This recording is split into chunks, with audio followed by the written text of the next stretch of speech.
Start sir. नमस्कार औरंगाबाद. उदय चौधरी आपले जिल्हाधिकारी.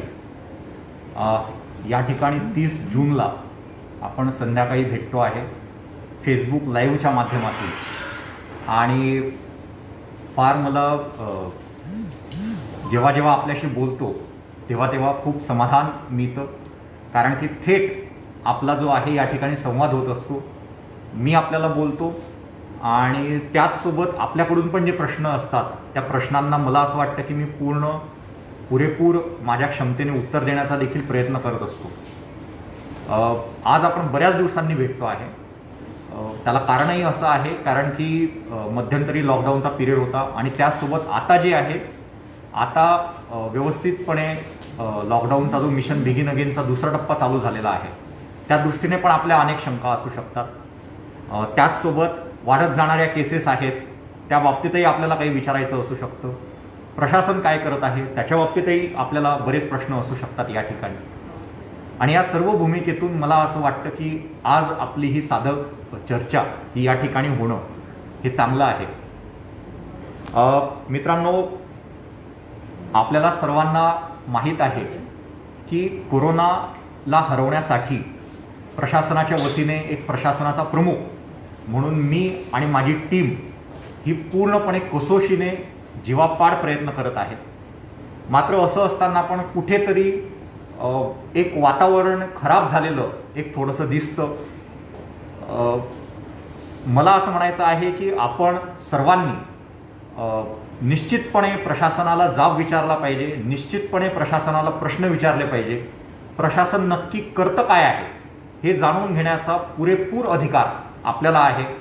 पण माझी एकच विनंती आहे की यासाठी आपण कुठेही भावनेच्या भरात आपण येऊ नका, कुठेही आपण असंवैधानिक पद्धतीने आपण या ठिकाणी येऊ नका. मग तुम्ही प्रशासनाला खोटारडे म्हणणार, तुम्ही बेमुर्तवर म्हणणार, तुम्ही मारेकरी म्हणणार, असं न करता आपण एक संवैधानिक मार्गाने आणि स्पेसिफिकली आपण जर प्रशासनाच्या चुका दाखवल्या तर प्रशासन पण त्या चुका दुरुस्त करू शकेल.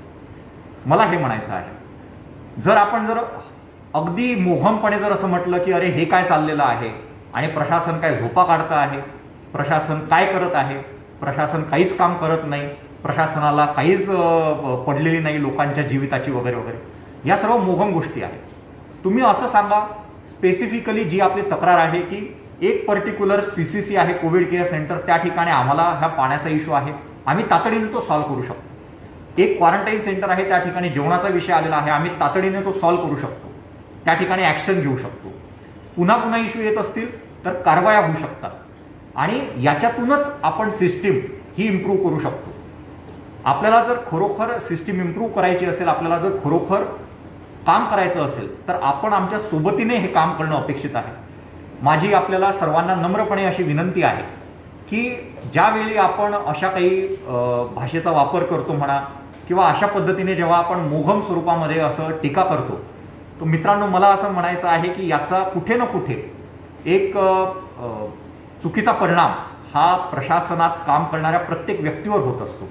ठीक आहे, मी जिल्हाधिकारी म्हणून मी ह्या काही गोष्टी विसरू शकेल, परंतु प्रत्येकाला जो त्याचा धीर आहे, ज्या धैर्याने आज सगळे आपले लोक काम करत आहेत, त्यांच्यावर याचा कुठे ना कुठे परिणाम होत असतो. मी या ठिकाणी सांगितलं कोरोना योद्ध्यांच्या बाबतीत आपल्याला सर्वांना माहीत असेल, कोरोना योद्ध्यांमध्ये मग तुमचे जिल्हाधिकारी पण आहे, आयुक्त पण आहेत, सर्व आमच्या हाताखालची सर्व यंत्रणा आहे, आरोग्य यंत्रणा आहे, प्रशासन आहे, त्याच्यामध्ये पोलीस प्रशासन आहे, सर्वच आलेले आहे.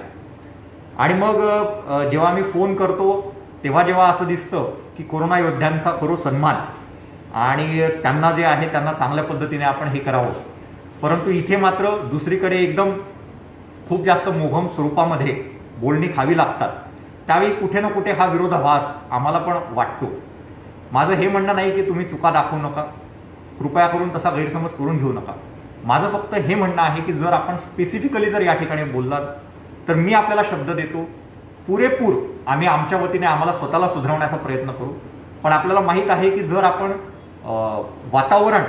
संपूर्ण वातावरण जर संपूर्ण निगेटिव्ह असेल तर त्याचा कुठे ना कुठे चुकीचा परिणाम हा सर्वत्र होत असतो. आणि माझं एक जिल्हाधिकारी म्हणून सर्वात महत्त्वाचं काम हे आहे की माझ्या संपूर्ण प्रशासकीय यंत्रणेचं जे मोरल आहे ते मोरल अशा कठीण परिस्थितीत टिकवून ठेवणं, त्यांचा धैर्य आणि संयम हा टिकवून ठेवणं. आपल्याला माहीत आहे आपले जिल्हाधिकारी म्हणून माझा स्वभाव, माझा वैयक्तिक स्वभाव आणि मी अगदी मनमोकळेपणाने आज बोलतो आहे. आपल्यालाही माहीत आहे मी मनमोकळेपणाने नेहमीच आपल्याशी फेसबुक लाईव्हवर बोलत असतो. माझा स्वभाव एक संयमी किंवा आपण म्हणू शकतात की मला शांतता आवडते. मला जास्त ज्याला आपण म्हणतो प्रसारमाध्यमांमध्ये पब्लिसिटी केलेली वैयक्तिकरित्या मला आवडत नाही. जेव्हा फार गरजेचं आहे त्याचवेळी मी फक्त प्रसारमाध्यमांमध्ये जात असतो. परंतु मला निश्चित खात्री आहे आपण तर असा समज करून घेत नाही, परंतु काही लोकांना असं वाटतं की अरे मग प्रसारमाध्यमात हे दिसत नाही जिल्हाधिकारी, मग हे निश्चितपणे काय काम करत आहेत. तर कृपया असा समज करून घेऊ नका. कारण की माझा दिवस जो आहे, माझा दिवस सकाळी एक 6:30-7 वाजेपासून सुरू होतो की ज्यावेळी पहिल्यांदा लाईन लिस्ट येते जिल्ह्याची आणि तो एक अटॅकचा क्षण असतो की अरे किती पॉझिटिव्ह पेशंट आलेत सकाळी सकाळी, आणि मग ते सर्वांना पाठवणे, सर्वांना सांगणे की कॉन्टॅक्ट ट्रेसिंगला लागा वगैरे वगैरे. मग ऑफिसमध्ये सगळं काम, कुठे टूर असेल, कुठे काही भेटी असतील, त्या सर्व गोष्टी ते थेट रात्रीपर्यंत, कधी कधी रात्री 1 वाजता 1:30 वाजता फोन असतात की पेशंटला इथे शिफ्ट करायचं आहे, या हॉस्पिटलमध्ये शिफ्ट करायचं आहे, पण ते हॉस्पिटल ॲडमिनिस्ट्रेशन दाद देत नाहीये, तुमचं इंटरव्हेन्शन गरजेचं आहे. मला सांगायचं नाही की हे जिल्हाधिकारी म्हणून मी काय खूप मोठी गोष्ट करत आहे. मी ही सर्व्हिस निवडलेली आहे, मी या सर्व्हिसमध्ये आलेलो आहे, मी जिल्हाधिकारी या पदावर आहे, माझी ही कर्तव्य आहे, माझी ही जबाबदारी आहे आणि या जबाबदारीतूनच मी काम करत आहे. मी काय खूप मोठं काही याच्यामध्ये अचीव करत आहे असं मला या ठिकाणी अजिबात सांगायचं नाही. मला फक्त एकच गोष्ट जाणवून द्यायची आहे की ज्यावेळी वैयक्तिकरित्या मी इतकं काम करतो आहे आणि मला किमान माहीत आहे की माझ्या हाताखालचे लोक याच्यापेक्षा जास्त काम करत आहेत, त्यावेळी मला आपल्या सर्वांकडून एकच फक्त माफक अपेक्षा आहे की आपण आमच्या सोबत या. आमच्या चुका असतील तर आपण स्पष्टपणे त्या निदर्शनास आणून द्या. मात्र कुठेतरी मोघम स्वरूपाची किंवा असंवैधानिक टीका ही कुठेतरी आपल्याकडून थांबली पाहिजे असं मला या निमित्ताने सर्वांना आवाहन करावं असं वाटतं.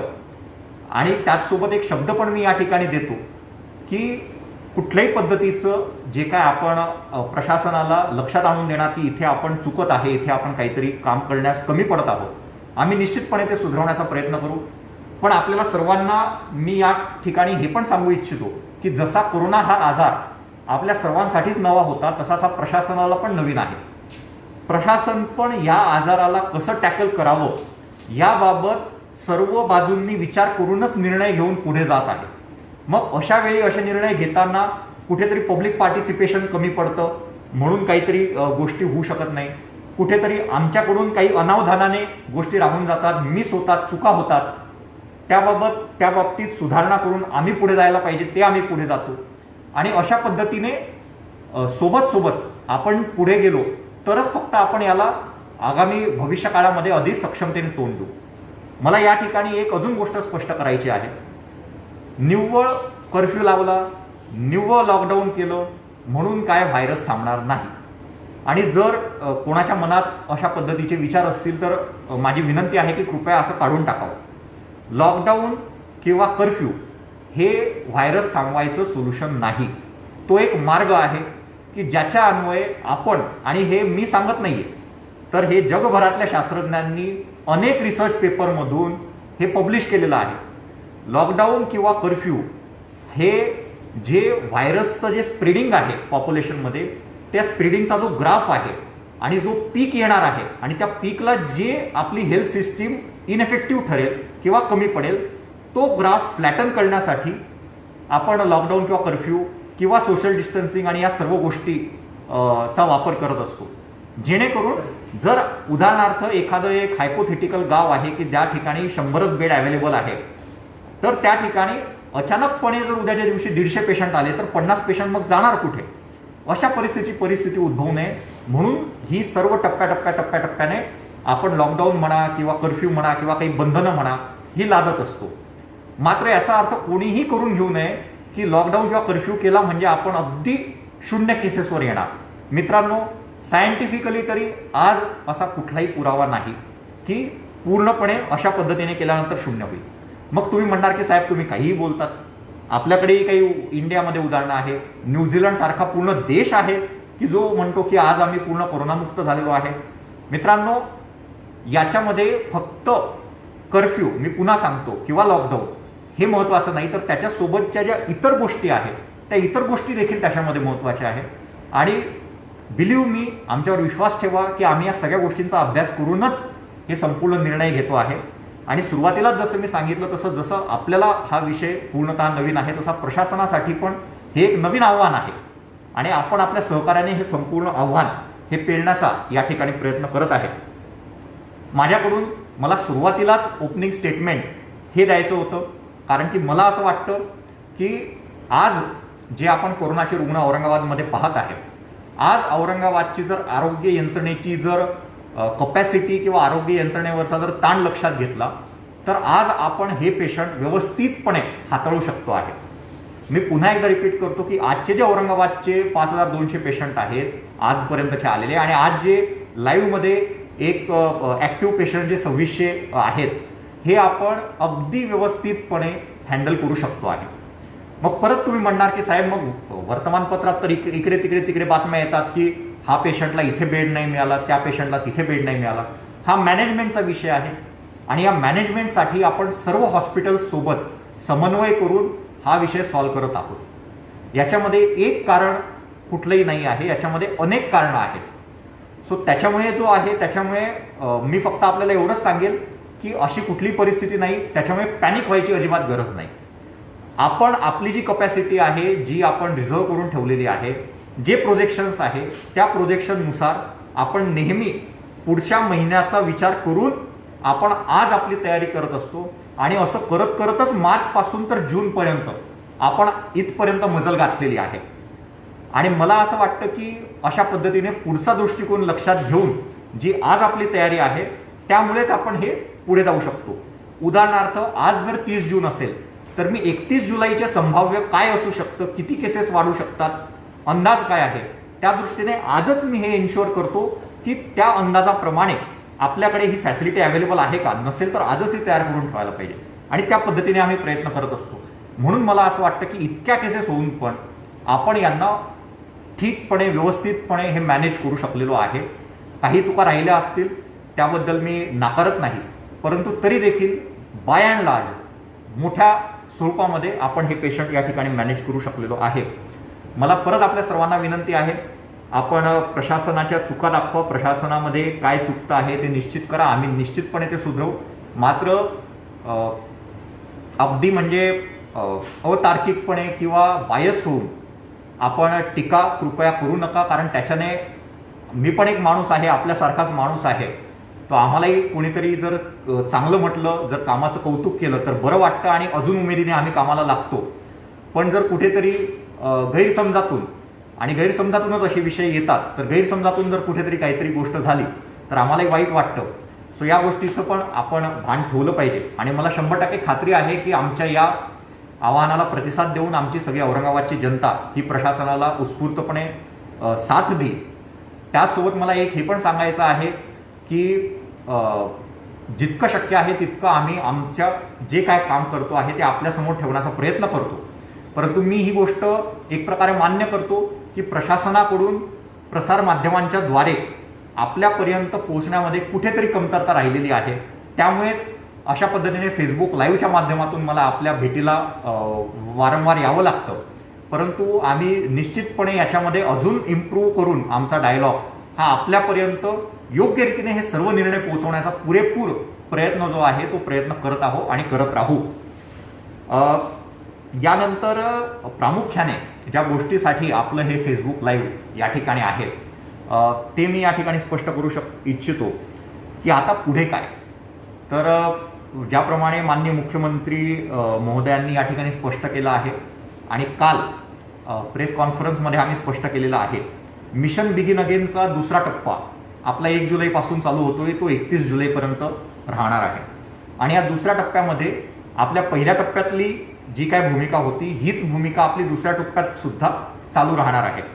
ही जी दुसऱ्या टप्प्यातली भूमिका आहे ही जर आपल्याला नीट समजून घ्यायची असेल तर आपल्या औरंगाबाद जिल्ह्याचा विचार केला तर आपल्याला 2 भाग आपल्याला नेहमीप्रमाणे आहेत. एक म्हणजे महापालिका क्षेत्र आणि दुसरं महापालिका व्यतिरिक्त क्षेत्र. महापालिका व्यतिरिक्त क्षेत्रामध्ये जे काय 30 जून मध्ये म्हणजे आज रोजी जे काय चालू आहे गोष्टी त्या सर्व गोष्टी चालू राहतील. त्याच्यामध्ये कुठलीही गोष्ट बंद होणार नाही. ते सर्व गोष्टी जशा तशा पुढे कंटिन्यू राहतील. मात्र त्याच्यामध्ये कुठली गोष्ट ॲड पण होणार नाही. म्हणजे थोडक्यात सांगायचं तर कुठली गोष्ट कमी पण नाही आणि कुठली गोष्ट ॲड पण नाही. मी हे फार जबाबदारीने सांगतोय कारण सलून आणि स्पाच्या दुकानांना आणि हेअर कटिंग दुकानांना आपण यापूर्वीच परवानगी दिलेली आहे. त्यामुळे ग्रामीण भागात या सर्व गोष्टी ह्या ऑलरेडी चालू आहेत. ह्या सर्व गोष्टी आपल्या 31 जुलैपर्यंत तशाच चालू राहतील. मी पुन्हा रिपीट करतो, काय काय गोष्टी ग्रामीण भागामध्ये औरंगाबाद महापालिका क्षेत्र सोडून चालू राहतील. बसेस चालू राहतील आपल्या ग्रामीण भागामध्ये. आपले लोकांना बाहेर जाण्यासाठी एक्झरसाईजसाठी परवानगी असेल. सर्व नॉन इसेन्शियल शॉप्स देखील या ठिकाणी चालू राहतील. मात्र फिजिकल डिस्टन्सिंग त्या ठिकाणी ठेवावं लागेल. मॉल किंवा मोठ्या बाजारपेठा मात्र चालू राहणार नाहीत. स्विमिंग पूल वगैरे गोष्टी चालू राहणार नाही. एक महत्त्वाचा बदल फक्त याच्यामध्ये आहे, तो म्हणजे ज्या शैक्षणिक संस्था आहेत त्या शैक्षणिक संस्थांमधला नॉन टीचिंग स्टाफ म्हणजे जे लोक ॲडमिनिस्ट्रेटिव्ह वर्कसाठी आहे किंवा काही इव्हॅल्युएशन पेपर इव्हॅल्युएशनसाठी आहेत ती मंडळी मात्र या शैक्षणिक संस्थांमध्ये जाऊ शकतात ग्रामीण भागामध्ये. हा एकच फक्त ओपन अप मधला बदल प्रामुख्याने या ठिकाणी आहे. हे मी सोप्या भाषेत आपल्याला सांगितलं. मात्र जे काय चाललेलं आहे ते पुढे तसंच चालू राहील ग्रामीण भागामध्ये. आता मुख्य विषय आहे आपल्या औरंगाबाद महापालिका क्षेत्राचा. औरंगाबाद महापालिका क्षेत्रामध्ये आतापर्यंत ज्या गोष्टी चालू आहेत त्या आतापर्यंतच्या गोष्टी तशा चालू राहतील आणि त्याच्यामध्ये पुढे 2 प्रमुख बदल हे पुढे झालेले आहेत. त्याच्यातला पहिला बदल म्हणजे आपल्याकडे जे सर्व hair cutting salon spa beauty parlours वगैरे आहेत ते देखील महापालिका क्षेत्रामध्ये आता ओपन अप करायला 1 जुलैपासून परवानगी दिलेली आहे. त्यानुसार या ठिकाणी जे सलून किंवा स्पा आहे ब्युटी पार्लर्स आहे हे सर्व ज्या विशिष्ट सूचना आपण दिलेल्या आहेत त्या मर्यादेत त्या कार्यकक्षेत राहून आपला आपला बिझनेस हे त्या ठिकाणी करू शकतील. दुसरा जो बदल आहे तो जसा ग्रामीण भागामध्ये शैक्षणिक संस्थांना परवानगी दिलेली आहे तशा पद्धतीने शहरात देखील शैक्षणिक संस्थांना या ठिकाणी परवानगी दिलेली आहे. मात्र नॉन टीचिंग स्टाफ हा शैक्षणिक संस्थांमध्ये जाऊ शकतो. त्याचप्रमाणे ॲडमिनिस्ट्रेटिव्ह स्टाफ क्लेरिकल स्टाफ हा शैक्षणिक संस्थांमध्ये जाऊ शकतो. त्याचसोबत महापालिका क्षेत्रामध्ये गव्हर्नमेंट ऑफिसेस हे 15% क्षमतेवर हे चालू शकतात. सर्व प्रायव्हेट ऑफिसेस हे 10% क्षमतेवर चालू शकतात. मुवमेंट जी काय आहे, जर आपल्याला बाईकवर जायचं असेल तर एकच रायडर, जर रिक्षाने जायचं असेल तर 1+2 आणि जर कारमध्ये जायचं असेल तर 1+2 अशा पद्धतीने जे आहे अशा पद्धतीने पूर्वीप्रमाणेच हे सर्व नियम लागू राहतील. फक्त एक याच्यामध्ये महत्त्वाचा भाग आहे महापालिका क्षेत्रासाठी की जी वेळ आहे दुकानांची ती 9 ते 5 अशा पद्धतीने दर्शवली गेलेली आहे. मात्र यासाठी स्थानिक परिस्थिती लक्षात घेऊन काय निर्णय घ्यायचा हे तिथले महापालिकेचे वॉर्ड ऑफिसर आणि आपले पोलीसचे PI हे त्या ठिकाणी अशा पद्धतीचा निर्णय घेऊ शकतील. लॉकडाऊन ओपनिंग अपच्या अनुषंगाने मला हे या ठिकाणी सांगायचं होतं. यानंतर आपले प्रश्नांची उत्तर मी देणारच आहे. मध्यंतरीच्या काळामध्ये इथे कोणी नसल्यामुळे मी थोडं आपल्या परवानगीने थोडं मास्क काढून बोलू इच्छितो जेणेकरून थोडं बोलताना धाप लागणार नाही. लॉकडाऊन किंवा कर्फ्यूच्या अनुषंगाने बरेच प्रश्न होते की सर या ठिकाणी परिस्थिती हाताबाहेर चालली आहे का, प्रशासनाचा कंट्रोल सुटतोय का. मला हे सांगायचं आहे की परिस्थिती हाताबाहेर नाही. अजूनही परिस्थिती पूर्णपणे आपल्या कंट्रोलमध्ये आहे. मात्र काही ठिकाणून रिक्वेस्ट होत होती की साहेब एकदम कडक कर्फ्यू लावा. तर त्याच्यासाठी आपण पूर्ण ह्या परिस्थितीचा अभ्यास केला आणि या परिस्थितीचा अभ्यास करता आपल्याला असं लक्षात आलं की वाळूज या भागात जो की पेरी अर्बन एरिया आहे त्या ठिकाणी आपल्याला कर्फ्यू लावण्याची गरज आहे. कारण की फार झपाट्याने या ठिकाणी केसेस वाढत आहेत. जरी या ठिकाणी झपाट्याने केसेस वाढत असतील तरी पण या ठिकाणी मला एक गोष्ट स्पष्ट करायची आहे ती म्हणजे वाळूजमध्ये आज 410 केसेस आहेत. मात्र फक्त 2 मृत्यू आहेत. 0.5% हा लोएस्ट मृत्यूदर हा वाळूजमध्ये आपण गाठलेला आहे. वाळूज म्हणजे बजाजनगर. तर असं का शक्य आहे तर आपलं योग्य नियोजनाअंती जे सर्व्हिलन्स झालं आणि आपल्या सर्व्हिलन्स टीम्सने जे लोक इन्फ्लुएन्झा लाईक इलनेसचे लोक हे शोधून काढले त्या लोकांना शोधून काढल्यामुळे आपले मॅक्सिमम लोक हे असिम्प्टोमॅटिक किंवा जे सिम्प्टोमॅटिक होणार असे सिम्प्टोमॅटिक लोक आधीच शोधल्यामुळे आपण मृत्यूदर हा रोखू शकलो, कारण त्यांना आपण लवकर शोधून लवकर ट्रीटमेंट आपण त्यांना देऊ शकलो आणि जो काही उशीर होतो तो उशीर आपण त्या ठिकाणी टाळू शकलो. त्याच्यामुळे फक्त 0.5% इतका मृत्यूदर आज बजाजनगरमध्ये आहे. मग आपण साहजिकच विचारणार की मग असं शहरात का नाही? तर मित्रांनो, शहरात देखील आपण अशाच पद्धतीचे पूर्ण प्रयत्न करत आहोत. मात्र प्रत्येक ठिकाणची परिस्थिती ही वेगळी वेगळी असते आणि प्रत्येक ठिकाणची स्ट्रॅटेजी ही वेगळी वेगळी असते. वाळूजमध्ये ज्या पद्धतीचं स्ट्रक्चर आहे त्या स्ट्रक्चरच्या अनुषंगाने त्या ठिकाणी कंट्रोलिंग सर्व्हिलन्स ऍक्टिव्हिटीज या अधिक कार्यक्षमतेने अधिक परिणामकारक होऊ शकतात. त्या दृष्टीने आपण त्या ठिकाणी तशा पद्धतीने केलंय. आणि शेवटी जसं मी सुरुवातीलाच या ठिकाणी स्पष्ट केलं की शहरातल्या अनुभवातून आपण शिकलो आणि ते सर्व आपण जे एक्सपेरिमेंट्स आहेत शहरातले ते सगळे आपण वाळूजमध्ये सुरुवातीपासूनच केले. त्याच्यामुळे बजाजनगरमध्ये आज आपल्याला जरी झपाट्याने केसेस वाढलेल्या असल्या तरी मॅक्सिमम 90-95% पीपल आर असिम्प्टोमॅटिक, त्यांना कुठलेही सिम्पटम नाही आणि मृत्यूदर आपण रोखण्यामध्ये आपल्याला खूप मोठ्या प्रमाणामध्ये या ठिकाणी यश आलेलं आहे. इतकंच नाही तर शहरातले देखील जे मृत्यू आहे ते आपलं सर्व्हिलन्स हळूहळू तेजीमध्ये आल्यामुळे हे शहरातले देखील जे मृत्यू आहे हे हळूहळू आता थोडेफार कमी होताना दिसत आहे. या ठिकाणी जे आहे या ठिकाणी मला कर्फ्यूच्या अनुषंगाने ही गोष्ट स्पष्ट करायची होती की वाळूजमध्ये जनतेने सर्व ग्रामपंचायतींनी या ठिकाणी अशी मागणी केली की आम्हाला या ठिकाणी कर्फ्यू लावायचा आहे, कारण की व्हायरसची साखळी या ठिकाणी ब्रेक करायची आहे. आणि त्याकरता म्हणून आम्ही स्वतः अशा पद्धतीचा कर्फ्यू न लावता प्रशासनाने असा कर्फ्यू जर जाहीर केला तर आम्हाला ते चांगल्या पद्धतीने मदतशीर ठरेल. त्या दृष्टीने 4 जुलैपासून तर 12 जुलैपर्यंत वाळूज महानगरचा परिसर, जो बजाजनगरचा परिसर आहे तो, रांजणगाव शेणकुंजीचा परिसर आहे तो, हा संपूर्ण परिसर जो आहे हा संपूर्ण परिसर हा कर्फ्यूमध्ये असणार आहे. त्यावेळी शहरापासून त्या परिसरात आणि त्या परिसरातून शहरात मुवमेंट पूर्ण बंद असणार आहे. त्या परिसरात आतमधली मुवमेंट पूर्ण बंद असणार आहे. फक्त दूध, मेडिसिन एवढीच फक्त बाब या ठिकाणी चालू असणार आहे. फार मोजक्या स्वरूपात जीवनावश्यक वस्तू, किराणा असेल किंवा इतर भाजीपाला असेल ते या ठिकाणी फार मोजक्या स्वरूपात आपलं हे चालू असणार आहे जीवनावश्यक वस्तू. मात्र हे करताना ज्या अर्थी मी सांगितलं की आज किंवा काल आपण या गोष्टीची घोषणा केली आणि एक 5 दिवसाचा पिरियड आहे, मला आपल्या सर्वांना, वाळूजकरांना म्हणजे बजाजनगर वासियांना आणि आजूबाजूच्या ग्रामपंचायतीतील लोकांना ही विनंती आहे की आपण या 4-5 दिवसामध्ये आपण आपली सर्व खबरदारी घ्या, जेणेकरून पुढचे 8-9 दिवस जे आहे आपल्याला पॅनिकचा किंवा अशा अचानकपणे झालेल्या गोष्टीचा सामना करावा लागणार नाही. म्हणून आपण ही बऱ्यापैकी आधी प्री वॉर्निंग देतोय. आम्हाला पूर्ण खात्री आहे की ह्या 9 दिवसाच्या टोटल कर्फ्यू पिरियडमध्ये आपण निश्चितपणे हे जो अचानकपणे वाढत गेलेला आकडा आहे याला कुठेतरी आपण व्यवस्थितपणे अरेस्ट करू शकू. आपण त्याचसोबत हे पण सांगितलेलं आहे की शहरामध्ये जर कर्फ्यू लावण्याची वेळ आली तर पुढचे 8 ते 10 दिवस आपण याच्यामध्ये शहरातल्या केसेसचा नीट अभ्यास करणार आहे आणि जर कर्फ्यू लावायचाच झाला तर 8 ते 10 दिवसांनी त्यामध्ये एकदम योग्य असा निर्णय आमच्याकडून घेतला जाईल, जेणेकरून बऱ्यापैकी 8 ते 10 दिवसाची प्री वॉर्निंग ही आपल्याला या ठिकाणी मिळालेली आहे.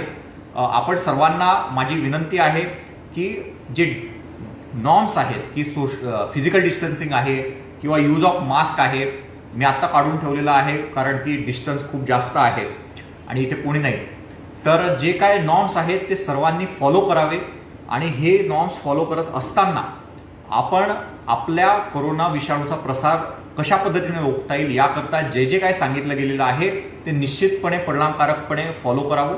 नाही तर अपरिहार्यपणे आपल्याला पार्शियल किंवा कम्प्लीट या ठिकाणी कर्फ्यू जो आहे तो शहराकरता या ठिकाणी घ्यावा लागेल, कारण की आपल्याला कुठे ना कुठे हे वाढत जाणारी जी संख्या आहे ही कुठे ना कुठे थांबवणं हे जिकरीचं झालेलं आहे. मित्रांनो, हे सगळं माझ्याकडून सांगून झालं, परंतु तरी पण मी शेवटी एकच गोष्ट अधोरेखित करतो की जो अनुभव आहे सर्वत्र, एकट्या कर्फ्यूने 10 दिवसाच्या किंवा 15 दिवसाच्या हा व्हायरस थांबणार नाही. एकट्या 10 दिवसाच्या किंवा 15 दिवसाच्या लॉकडाऊनमुळे हे व्हायरस थांबणार नाही. फक्त आपण हे का करत आहोत किंवा जर करायची गरज पडली तर का करावं लागेल, तर आपली असं जर कुठेतरी लक्षात आलं की परिस्थिती हाताबाहेर चालली आहे की काय, आपल्या सिस्टीमवर इतका ताण येतोय का की ही सिस्टीम आता पेशंट बेअर करू शकणार नाही, तरच फक्त अशा पद्धतीचा कर्फ्यू किंवा लॉकडाऊन जो आहे त्याची गरज पडेल, जेणेकरून फ्युचर प्रूफ असा आपल्याला या ठिकाणी सिस्टीम जी आहे ही डेव्हलप करता येईल या ठिकाणी. माझ्याकडून मला ह्या विषयाबाबत एवढं सांगायचं होतं. आता आपण एक एक करून आपले हे या ठिकाणी प्रश्न घेऊ. एक प्रश्न आलेला आहे की प्रायव्हेट कोचिंग क्लासेसबाबत खूप प्रश्न येत आहेत की प्रायव्हेट कोचिंग क्लासेस सुरू होतील का. प्रायव्हेट कोचिंग क्लासेस सुरू करायला परवानगी नाही. कुठल्याही स्वरूपात विद्यार्थी टीचिंग करता आपल्याला परवानगी नाही. एकत्रितपणे विद्यार्थ्यांना बोलवून टीचिंग करता परवानगी नाही. मग ते कुठल्याही स्वरूपात टीचिंग असो, प्रायव्हेट असू दे, पब्लिक असू दे, शाळा असू दे, कोचिंग क्लासेस असू दे, त्याला परवानगी नाही. मात्र आपण ऑनलाईन टीचिंग प्लॅटफॉर्मवर आपण शिकवू शकता. जे आतापर्यंत चालू आहे तेच पुढे कंटिन्यू करता येईल. सोशल डिस्टन्सिंग ठेवून कोचिंग क्लासेस सुरू ठेवण्याची परवानगी द्या, असा एक प्रश्न आहे. अशा पद्धतीने परवानगी देता येणार नाही, कारण की शासनाचा हा निर्णय आहे आणि त्याच्यामध्ये कुठलीही अफरातफर आपल्याला करता येणार नाही.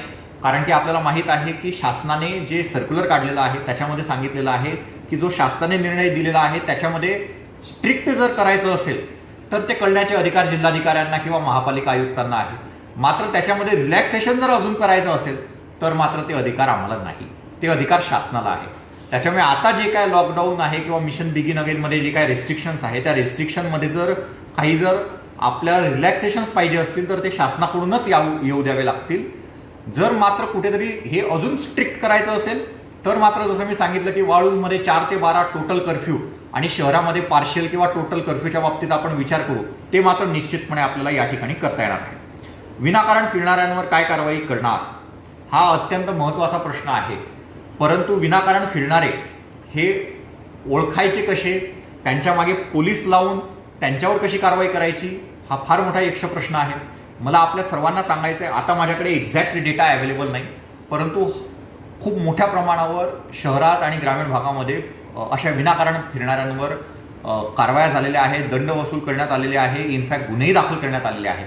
ज्या ज्या ठिकाणी सोशल डिस्टन्सिंगचे नॉर्म्स मोडण्यात आलेले, फिजिकल डिस्टन्सिंगचे नॉर्म मोडण्यात आले, त्या ठिकाणी आपण सरळ त्यांच्यावर गुन्हे दाखल केलेले आहे आणि खूप सक्त कारवाई केलेली आहे. पण मला या ठिकाणी असं म्हणायचं आहे की ही परिस्थितीच का उद्भवते, तर स्वयंशिस्त महत्वाची आहे.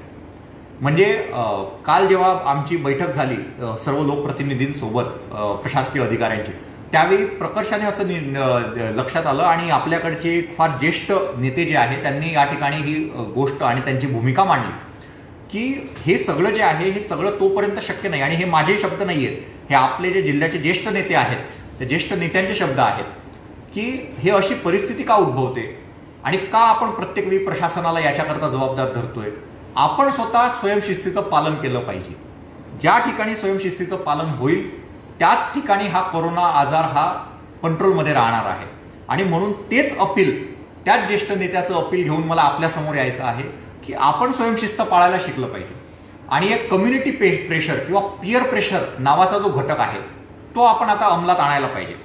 की जर आपल्याला दिसतंय की हे विनाकारण फिरतात, आपण त्यांना जाब विचारला पाहिजे. आपल्या फॅमिलीतल्या लोकांपासून सुरुवात केली पाहिजे, आपल्या शेजाऱ्या पाजाऱ्यांपासून सुरुवात केली पाहिजे की कशाला तुम्ही विनाकारण फिरतायत, कशाला तुम्ही कोरोनाचे आपण प्रचारक बनत आहे. तो हा जो विषय आहे हा विषय आपल्या सर्वांच्या सहकार्यानेच हे या ठिकाणी शक्य होणार आहे. लॉकडाऊन वाढवून बाधित ठिकाणी सॅनिटायझर फवारणी करणार का. बाधित ठिकाणी जे आहे ते सॅनिटायझर फवारणी ही आपण करतच आहोत. याला आपण एन्व्हायरमेंटल सॅनिटायझेशन म्हणतो. एन्व्हायरमेंटल सॅनिटायझेशनमध्ये ज्या ठिकाणी खूप मोठ्या प्रमाणामध्ये फोमाइट्स जे आहे ते व्यापक प्रमाणामध्ये पसरलेले आहेत त्या ठिकाणी आपण अशा पद्धतीने सोडियम हायपोक्लोराइड सोल्युशनच्या फवारण्या करून हे जे फोमाइट्स आणि जे बाकीचे जे व्हायरल पार्टिकल्स आहेत ते सगळे आपण वाईप आऊट त्या ठिकाणी करतो आणि याचा चांगला परिणाम आहे. परंतु याचा 100% इफेक्ट हा होत नसतो. चांगला व्यापक स्वरूपात परिणाम निश्चित आहे पण याचा 100% इफेक्ट नाही. म्हणजे फक्त फवारणी केली म्हणून काय आपण मास्क काढून फिरू शकतो अशातला भाग नाही. जरी फवारणी केली असली तरी टक्केवारी भिन्न भिन्न असू शकते, पण फवारणीमध्ये एक 40 ते 50% त्याचा परिणाम होतो असं काही तज्ज्ञांचं म्हणणं आहे. मात्र 100% त्याचा परिणाम नाही. मात्र फवारणी जी आहे ते फवारणी आपण सर्वांना सूचना दिलेल्या आहे आणि त्याप्रमाणे बाधित क्षेत्रामध्ये आणि बाधित क्षेत्राच्या व्यतिरिक्त देखील आपण सोडियम हायपोक्लोराइड सोल्युशनने डिसइन्फेक्शन जे आहे ते पूर्णपणे कॉलन्यांचं डिसइन्फेक्शन हे या ठिकाणी करत आहोत. MSCIT केंद्र सुरू करण्यास परवानगी द्या. ज्याप्रमाणे कोचिंग क्लासेससाठी सांगितलं तीच गोष्ट MSCIT केंद्राची पण आहे. कुठलेही कोचिंग क्लासेस असू दे, सरकारी असो, सरकारी मान्यताप्राप्त असो, प्रायव्हेट असो, या ठिकाणी जोपर्यंत शासनाकडून निर्णय नाही तोपर्यंत आपल्याला या ठिकाणी परवानगी देता येत नाही. सध्या तरी 31 जुलैपर्यंत अशा पद्धतीची परवानगीही देता येणार नाही. एक या ठिकाणी प्रश्न आहे की वाढणाऱ्या रुग्णसंख्येला प्रमुख कारणे कोणती. अत्यंत महत्त्वाचा प्रश्न आहे की वाढणाऱ्या रुग्णसंख्येला प्रमुख कारणे कोणती. मी याच्यासोबतच एक गोष्ट अजून जोडतो की वाढणाऱ्या मृत्यूसंख्येला प्रमुख कारणं कोणती. म्हणजे वाढणारी रुग्णसंख्या पण आहे आणि वाढणारे मृत्यू पण आहे. सर्वप्रथम तर वाढणारी जी रुग्णसंख्या आहे, जर कुठला असिम्प्टोमॅटिक व्यक्ती असेल, म्हणजे असा व्यक्ती की ज्याला कुठलेही सिम्पटम्स नाही आणि तो समाजामध्ये वावरतो आहे, तर तो व्यक्ती हा आपल्याकडे स्वतःहून दवाखान्यापर्यंत येणार नाही. जोपर्यंत आपण त्याला जाऊन टेस्ट करत नाही तोपर्यंत आपल्याला कळणार नाही की हा पॉझिटिव्ह आहे का निगेटिव्ह आहे. हे त्या लोकांच्या बाबतीत की जे असिम्प्टोमॅटिक आहे. आज आपण खूप मोठ्या प्रमाणामध्ये टेस्टिंग जे आहे ते नॉर्म्सच्या पुढे जाऊन देखील आज आपण हे टेस्टिंग करत आहे. जसं मी सांगितलं, बजाजनगरचं मी एक प्रातिनिधिक उदाहरण देतो. बजाजनगरमध्ये टिपिकल स्टाईलमध्ये की ज्या ठिकाणी पॉझिटिव्ह पेशंट आला की त्या पॉझिटिव्ह पेशंटचे आपण हाय रिस्क कॉन्टॅक्ट काढतो, म्हणजे त्याचे फॅमिली मेंबर्स किंवा इतर त्या सर्वांची आपण स्वॅब तपासणी करतो. त्याचप्रमाणे लो रिस्क कॉन्टॅक्ट काढतो, त्या लो रिस्कपैकी जे सिम्प्टोमॅटिक असतील त्यांची आपण तपासणी करतो. आपण बजाजनगरमध्ये जो स्ट्रॉंग सर्व्हिलन्स केला त्याच्या अन्वये जे कंटेनमेंट झोन आहेत, म्हणजे ज्या ठिकाणी पॉझिटिव्ह रुग्ण आढळले आहेत आणि ते कंटेनमेंट झोन सील केलेले आहेत, त्याच्या बाहेर देखील आपण सर्व्हिलन्स केला. आणि या सर्व्हिलन्समधून आपल्याला असं लक्षात आलं की 181 लोक असे आहेत आजपर्यंतचे की ज्यांना काही सिम्पटम्स आहेत, थोडेफार सिम्पटम्स आहेत. ह्या 181 लोकांपैकी जेव्हा यांची टेस्ट करण्यात आली त्यावेळी त्याच्यातले 62 लोक हे त्याच्यामध्ये कोरोना पॉझिटिव्ह निघाले. आता मला या ठिकाणी हे सांगायचं आहे की हे जे 62 लोक कोरोना पॉझिटिव्ह निघाले हे यामुळे आले कारण की आपण त्यांच्यापर्यंत पोहोचलो, त्यांच्यापर्यंत पोहोचून आपण त्यांना घेऊन आलो आपल्या सिस्टीममध्ये आणि मग ते निघाले. जर आपण त्यांच्यापर्यंत पोहोचू शकलो नसतो तर हे 62 लोक हे असेच इकडे तिकडे वावरत राहिले असते. याच्यातले 50-55 लोक बरे झाले असते. मात्र दुर्दैवाने काही 7-8 लोक जे आहे ते अत्यंत गंभीर होऊन मग शेवटच्या क्षणी आपल्याकडे आरोग्य यंत्रणेकडे आले असते आणि मग दुर्दैवाने कदाचित त्यांचा मृत्यू पण होण्याची संभावना होती. मात्र हे असं झालं नाही. आणि म्हणूनच मला या ठिकाणी हे स्पष्ट करायचंय की वाढणारी जी रुग्णसंख्या आहे ती प्रत्येक वेळी वाईटच असते असं नाही. वाढणारी रुग्णसंख्या ही एक प्रकारे आपल्याला निदर्शनास पण आणून देते की ह्या ठिकाणी आपल्याला अटेन्शन देण्याची गरज आहे. तर त्याच्यामुळे फक्त रुग्ण वाढतायत म्हणजे कुठेतरी आपण फेल होतोय किंवा कुठेतरी आपलं चुकतंय असं अजिबात समज करून घेऊ नका. रुग्णसंख्या वाढते आहे पण इतरही अनेक पॅरामीटर आहेत. मग पहिला पॅरामीटर आहे की तुम्ही जी टेस्टिंग करत आहे त्या टेस्टिंगमध्ये किती लोक पॉझिटिव्ह येत आहेत. औरंगाबादमध्ये जर तुम्ही 100 टेस्ट करत आहे तर 22 लोक याच्यामध्ये पॉझिटिव्ह येत आहेत. आणि हे जे प्रमाण आहे हे प्रमाण थोडं जास्त आहे. म्हणून आपण टेस्टिंग वाढवायला हव्या. त्या टेस्टिंग वाढवण्यासाठी आपण पूर्ण प्रयत्न करत आहोत. परंतु असं करताना नुसतं ॲब्रप्टली टेस्टिंग वाढवून चालणार नाही की गेले आणि कोणाचेही स्वाब घेऊन आले, तसं पण नको. तर योग्य रीतीने हवे ते लोक नीट आयडेंटिफाय करून त्यांचीच टेस्ट झाली पाहिजे, जेणेकरून आपल्याला नीट अचूकपणे पॉझिटिव्ह पेशंट्स हे आयडेंटिफाय करता येईल. तर वाढणाऱ्या रुग्णसंख्येला आपली वाढणारी टेस्टिंग जी आहे ते पण एक कारण आहे. त्याच्याशिवाय आपल्याला सर्वांना माहीत आहे की जे यापूर्वी देखील मी सांगितलं की कर्फ्यू आणि लॉकडाऊन जसं जसं शिथिल झालं तसं तसं मग कुठेतरी स्वयंशिस्त जी आहे ती मागे पडली. लोक आपल्यामध्ये असे गैरसमज निर्माण झाले की अरे आता तर सगळं ओपन अप झालेलं आहे, जणू काय कोरोना गेला की काय. तर ह्या भावनेतून जे काही इकडे तिकडे सगळीकडे फिरणं चालू झालं त्याच्यामुळे निश्चितपणे जी रुग्णसंख्या जी आहे ती काही प्रमाणामध्ये वाढलेली आहे. कारण की फ्री फ्लो आणि फ्री मुवमेंट ही या ठिकाणी चालू झालेली आहे. मात्र मला एक गोष्ट या ठिकाणी ही पण स्पष्ट करायची आहे की आता जे रेस्ट्रिक्शन्स आहेत तेवढ्या लिमिटेड रेस्ट्रिक्शनमध्ये देखील आपण ह्या सगळ्या गोष्टी मॅनेज करू शकतो. आपल्याला काय पुन्हा संपूर्ण कर्फ्यू लावायचीच गरज आहे असं नाही. मात्र ह्याकरता पुन्हा एकच गोष्ट रिपीट करायची आहे की स्वयंशिस्त महत्वाची आहे. मास्क लावणं आणि फिजिकल डिस्टन्सिंग ठेवणं. मी माझं स्वतःचं उदाहरण देतो. मी PPE किट घालून आपल्या आपल्या क्रिटिकल वॉर्डमध्ये मी पेशंटला भेटून आलेलो आहे, त्यांचं मनोधैर्य वाढवून आलेलो आहे. CCC तर बऱ्याच वेळा मी CCC मध्ये व्यवस्थित प्रोटेक्शन घेऊन ही सीसीसी मधल्या रुग्णांना भेटून आलेलो आहे, त्यांचं मनोधैर्य वाढवून आलेलं आहे आणि सुदैवाने अजूनपर्यंत मला कोरोनाची लागण झालेली नाही. याला कारण काय? आणि आपल्याला माहित आहे की जिल्हाधिकारी म्हणून इतके सर्व बाहेर जे आहे या भागाला भेटी, त्या भागाला भेटी, या कंटेनमेंट झोनला भेटी, त्या कंटेनमेंट झोनला भेटी, भेटायला येणारी मंडळी, या सर्व व्यापक याच्यामध्ये फक्त त्रिसूत्रीमुळे मास्क वापरणे, वेळोवेळी हात साफ करणे, आपले साबणाने धुणे 20 सेकंदाकरता किंवा सॅनिटायझरचा वापर करणे आणि जो कोण असेल त्याच्याशी फिजिकल डिस्टन्सिंग ठेवणे. इतकंच नाही तर मी तर हा प्रयत्न करतो की घरी जेव्हा जातो त्यावेळी देखील घरातल्या परिवारजनांसोबत थोडंसं फिजिकल डिस्टन्सिंग ठेवतो किंवा शक्य तेवढा वेळ जे आहे ते बोलताना देखील थोडंसं तोंड झाकून किंवा मास्क वापरूनच हे बोलतो. तर इतकं जेव्हा आपण डिसिप्लिन आपण पाळू तेव्हाच हे शक्य आहे आणि म्हणून वाढणारी जी रुग्णसंख्या आहे ती एक त्याच्यामध्ये कारण हे पण आहे. त्याचसोबत मी सांगितलं होतं की वाढणारा जो मृत्यू आहे तो वाढणारे मृत्यू पण आपल्याला कशा पद्धतीने कमी करता येईल ह्या दृष्टीने आपण अभ्यास केला. आज मला सांगायला आपल्याला एक समाधान वाटतं थोडंसं की आपण खूप जे अथक प्रयत्न या ठिकाणी करत आहोत. एकेवेळी आपला मृत्यूदर 5.81% होता, 5.81% आपल्या जिल्ह्याचा. आज तो 5.81% वरून 4.71% पर्यंत खाली आलेला आहे.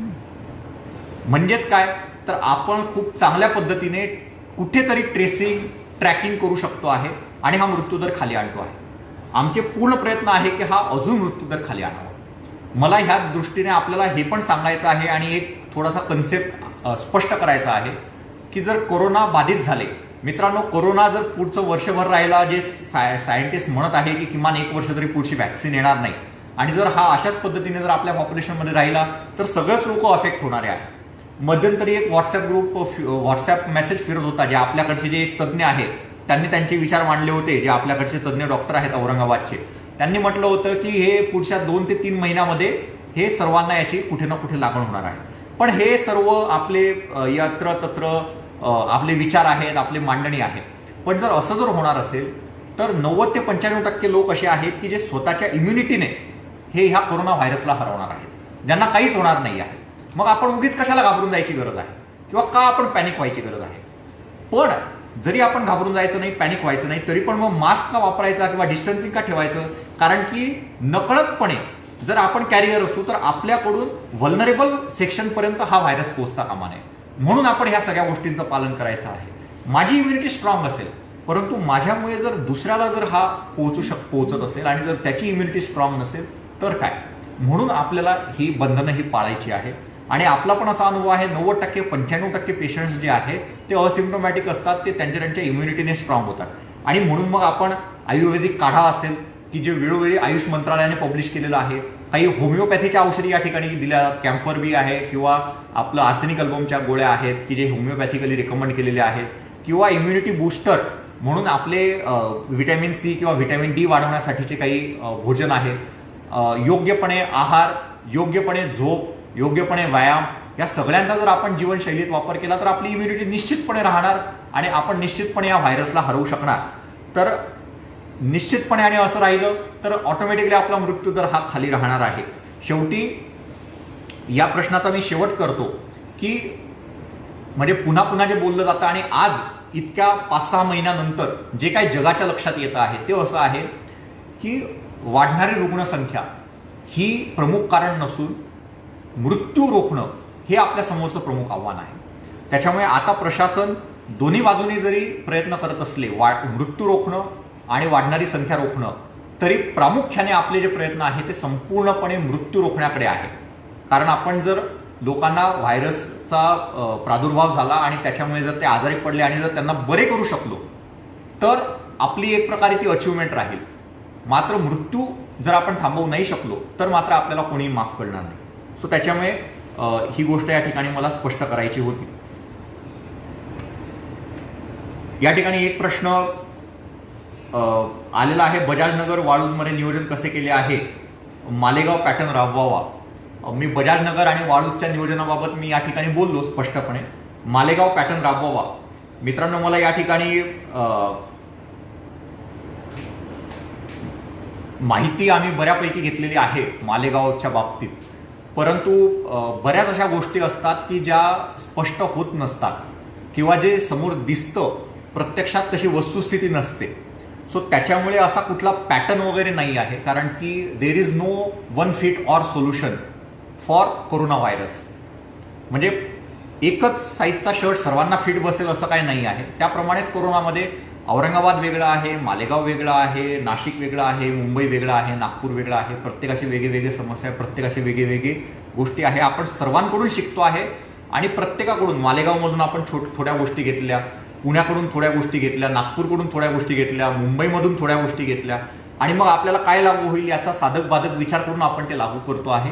असं एक कुठला तरी विषय आपण सगळीकडे नाही लावू शकत या ठिकाणी. परंतु आपल्यालाच हे आता लक्षात आलेलं आहे की अरे आपल्याकडे बजाजनगरमध्ये जे आहे हे अशा पद्धतीचं आपण व्यवस्थितपणे काम करून समोर आलेलं आहे. सो त्याच्यामुळे आता आपण हीच गोष्ट प्रामुख्याने धडाडीने पुढे घेऊन जातो आहे की जेणेकरून आपल्या केसेस जरी वाढल्या तरी पण आपण मृत्यूदर जो आहे तो खूप चांगल्या पद्धतीने हा आटोक्यात राखू शकू आणि तेच आपलं यश असणार आहे. या ठिकाणी एक सजेशन आलेलं आहे की मोफत तांदूळापेक्षा गहू द्यावा. निश्चितपणे हे जे मोफत तांदूळापेक्षा गहू द्यावा हे जे सजेशन आहे हे आम्ही शासनाकडे मांडू आणि जर गव्हाची जर जास्त रिक्वायरमेंट असेल तांदळापेक्षा तर आपण त्याचा निश्चितपणे विचार करू. महा ई सेवा केंद्र कधी सुरू करणार? प्रत्येक फेसबुक लाईव्हमध्ये मला हा प्रश्न विचारला जातो आहे, महा ई सेवा केंद्र कधी सुरू करणार? आणि मी प्रत्येक वेळी माझं उत्तर तेच आहे की शासनाकडून असे स्पष्ट निर्देश नाही आहेत. मात्र आता 1 जुलैपासून जे आहे ते ग्रामीण भागामध्ये महा ई सेवा केंद्र सुरू करायला आपण या ठिकाणी परवानगी देऊ शकतो. कारण की बऱ्याच प्रमाणामध्ये जे आहे ते लोकांची कामं हे महा ई सेवा केंद्रातून होत असतात. खाजगी दवाखान्यात जास्त बिल लावतात, काही कारवाई होणार का? मला या ठिकाणी स्पष्ट करायचं आहे की खाजगी दवाखान्यात जे बिल लावलं जातं तर ते बिल हे योग्य प्रमाणात लावलं जावं याकरता शासनानेच निर्देश दिलेले जे आपण सर्व खाजगी दवाखान्यांना लक्षात आणून दिलेले आहे. प्रशासनामार्फत काय करण्यात आलेलं आहे तर प्रशासनामार्फत प्रत्येक खाजगी रुग्णालयामध्ये, मोठ्या रुग्णालयांमध्ये अर्थातच आपला एक हेल्प डेस्क त्या ठिकाणी ठेवण्यात आलेला आहे, जिथे एक जबाबदार अधिकाऱ्याची नियुक्ती या हेल्प डेस्कवर केलेली आहे. यापूर्वी देखील आपण या ठिकाणी मागच्या फेसबुक लाईव्हमध्ये आपण एक ईमेल ID या ठिकाणी दिलेला आहे. त्या ठिकाणी जर अशी कुठली जर तक्रार असेल तर आपण त्या ईमेलवर आपण ही तक्रार त्या ठिकाणी मांडू शकतात. आणि त्याच्याशिवाय देखील वर्तमानपत्रात आलेल्या प्रत्येक बातमीचा कॉग्निझन्स हा आमची टीम घेत असते. म्हणजे माझ्याकडे दररोज जी काही कात्रणं येतात आमच्या माहिती अधिकाऱ्यांकडून पेपरची, त्या सर्व कात्रणांचा आम्ही अभ्यास करून सर्वांना कामाला लावतो. 1 तासभर आमचं हेच चालतं. सो त्याच्यामुळे ह्या प्रत्येक गोष्टीचा कॉग्निझन्स आपण घेतो, प्रत्येकाची तपासणी करतो आणि अशा पद्धतीने जर निदर्शनास आलं तर निश्चितपणे याचा रिफंड देखील करण्यात येईल. मात्र मला या ठिकाणी हे स्पष्ट करायचं आहे की मागच्या फेसबुक लाईव्हला देखील आम्ही या ठिकाणी ईमेल ID दिलेला आहे. प्रत्येक हॉस्पिटलमध्ये आपण फ्लेक्स बॅनर लावलेला आहे, त्याच्यावर हा ईमेल ID फ्लॅश केलेला आहे.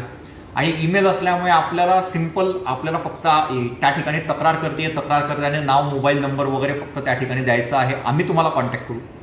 असं असून देखील हे या ठिकाणी जे आहे हे या ठिकाणी तक्रारी ज्या आहे या तक्रारी अगदी नगण्य स्वरूपाच्या या ठिकाणी आलेल्या आहेत. मला असं वाटलं होतं की हे लोकांपर्यंत पोहोचलं नाही का, म्हणून मी प्रत्येक ठिकाणी जाऊन खात्री केली तर हे पोहोचलेलं आहे लोकांपर्यंत. त्या ठिकाणी धडधडीत आहे की तुमची जर तक्रार असेल तर ABDCOLL hospital grievances @gmail.com आणि आज परत माझ्या फेसबुक लाईव्ह नंतर परत या ठिकाणी हा ईमेल ID टाकणार आहे, याच्यावर आपण हे करा. निश्चितपणे आपण त्या ठिकाणी कारवाई करू. परंतु तरी पण याचं नगण्य स्वरूप आहे. म्हणून मला सर्वांना विनंती आहे की आपण नुसतं असं बोलल्याने काही होणार नाही. आपल्याला कुठे ना कुठे तक्रार तर करावी लागणार किंवा त्याच्याशिवाय आम्हाला लक्षात कसं येणार की नक्की काय विषय आहे, किंवा कुठेतरी मग प्रसारमाध्यमातून मग कुठेतरी लक्षात येईल. तर मला सर्वांना विनंती आहे, जर कोणी सफरर असेल तर निश्चितपणे हा जो ईमेल ID या ठिकाणी दिलेला आहे ह्या ईमेल IDला आपण तक्रार करा. 100% मी खात्री देतो की आम्ही त्या तक्रारीला सॉल्व्ह करण्याचा पुरेपूर प्रयत्न आमच्याकडून करू. यापूर्वी देखील असं झालेलं आहे की हॉस्पिटल्सने घेतलेले जादाचे पैसे रिइंबर्स करण्यात आलेले आहेत. तशा पद्धतीचा आपण निश्चितपणे या ठिकाणी कारवाई करू. या ठिकाणी मला असं वाटतं की बऱ्यापैकी जे आहे ते प्रश्नांना या ठिकाणी मी उत्तर दिलेली आहे. इतरही आपली प्रश्न असतील, इतरही प्रश्न आपले येत असतील. मात्र दरवेळी जे आपण एक 40-45 मिनिट ह्या माध्यमातून बोलत असतो, आज एक भावनिक स्तरावर मी आपल्याशी बोललो, कारण की मला असं अपेक्षित आहे की कोरोनाला हरवणं हे एक युद्ध आहे आणि या युद्धामध्ये जर आपल्याला जिंकायचं असेल तर आपल्याला सर्वांना एकजुटीने एक दिलाने काम करायला पाहिजे. मग त्याच्यामध्ये शासन असेल, प्रशासन असेल, सर्व आमचे लोकप्रतिनिधी असतील, आमची प्रसारमाध्यमं असतील, आमची जनता असेल, आमचे डॉक्टर्स असतील, प्रायव्हेट सरकारी सर्व मंडळी असेल, या सर्वांनी एक होऊन ह्या लढ्याला लढायचं आहे. मी पुन्हा एक गोष्ट अधोरेखित करतो, आमच्या चुका आम्हाला निश्चितपणे दाखवून द्या, आम्ही त्या निश्चितपणे सुधारवण्याचा या ठिकाणी प्रयत्न करू. आपल्याला फेसबुकसारखं माध्यम आहे, माझे नंबर आहे, मला आपण कॉन्टॅक्ट करू शकतात. फेसबुकसारख्या माध्यमातून या ठिकाणी आपण आपले कमेंट देऊ शकतात, आपण काहीतरी गोष्ट या ठिकाणी लक्षात आणून देऊ शकतात. प्रसारमाध्यमांमधल्या वृत्तांची तर दखल आम्ही घेतच असतो. मात्र शेवटी आपण जेव्हा एकजुटीने एक दिलाने या युद्ध समजून, आणि मला परत एक अधोरेखित करायचं, this is not a battle, this is a war. ही काही छोटी लढाई नाही आहे, तर हे युद्ध आहे. थोडक्यात आपण 10 दिवसाचा कर्फ्यू लावला म्हणून काय सगळं संपलं आणि यशस्वी झालो असं नाही. 15 दिवसाचा कर्फ्यू लावला म्हणून काय संपलं, यशस्वी झालो असं नाही. कारण शेवटी कर्फ्यू लावा हे सांगणं सोपं असतं, परंतु त्याच्यासोबत ज्या काही गोष्टी आहेत ते संपूर्ण मॅनेजमेंट करणं हे प्रशासनाची कसोटी बघणारा हा काळ असतो. त्याच्यामुळे ही अगदी सोपी गोष्ट नाही. तर ही बॅटल आपण कधी जिंकू कधी हरू, मात्र शेवटी आपल्याला वॉर जिंकायचा आहे, आपल्याला युद्ध जिंकायचं आहे. आपण सोबत एक दिलाने एकजुटीने सोबत राहून हे संपूर्ण कोरोनाला हरवण्याचं काम निश्चितपणे करू. धन्यवाद.